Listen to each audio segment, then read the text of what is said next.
energy, mental energy, firewood that would have heated conversation instead of bodies.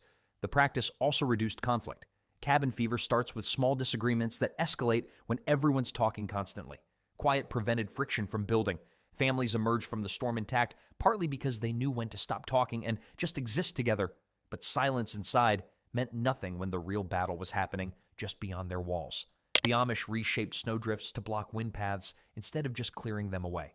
Entrances got shielded using packed snowbanks positioned deliberately to redirect gusts. Wind chill dropped dramatically near doors when the wind couldn't hit them directly. Nature provided the building materials, they just had to stop treating it like junk mail and start treating it like construction supplies. Snow became architecture. Walls rose around vulnerable points, creating microclimates that were 10 or 15 degrees warmer than exposed areas just feet away. This required understanding how wind moved around structures, where it hit hardest, and where barriers would make the biggest difference. The work took time, but paid back immediately. Every trip outside to check animals or grab firewood became less dangerous when wind wasn't stripping heat directly off exposed skin. Snowbanks also marked safe paths, preventing anyone from wandering into drifts deep enough to trap them. The drifts stayed in place because they were packed deliberately, not just piled randomly. But even the most brilliant outdoor strategies depended on one factor nobody could control. Tasks got planned strictly by available light, with no exceptions or negotiations. The Amish refused to waste fuel extending the day artificially when darkness made that trade ridiculous. Sleep came earlier because there was no point staying awake just to burn lantern oil staring at walls. Darkness dictated discipline completely. Morning work started at first light, not when someone felt like getting up.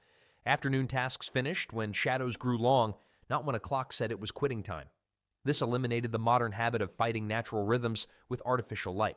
Energy was conserved automatically because the day's length was fixed by the sun. Families adjusted their internal clocks within 2 days, sleeping longer and deeper than they had in years. The body recovered better, stress dropped, and decision-making improved because brains weren't fighting exhaustion constantly.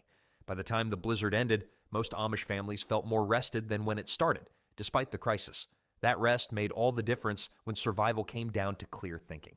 In the end, the blizzard didn't so much test Amish survival skills as confirm them. Nothing about their response was rushed or improvised because their homes, routines, and expectations were already built for hardship. What looked like resilience was simply everyday life continuing under harsher conditions. While others waited for power, roads, and outside help to return, Amish families adjusted their pace and carried on. They conserved energy, relied on systems they trusted, and treated the storm as something to work with, not fight against. When the blizzard finally passed, there was no dramatic recovery phase. Life resumed because it had never truly stopped. The storm was temporary, but the systems that sustained them were permanent.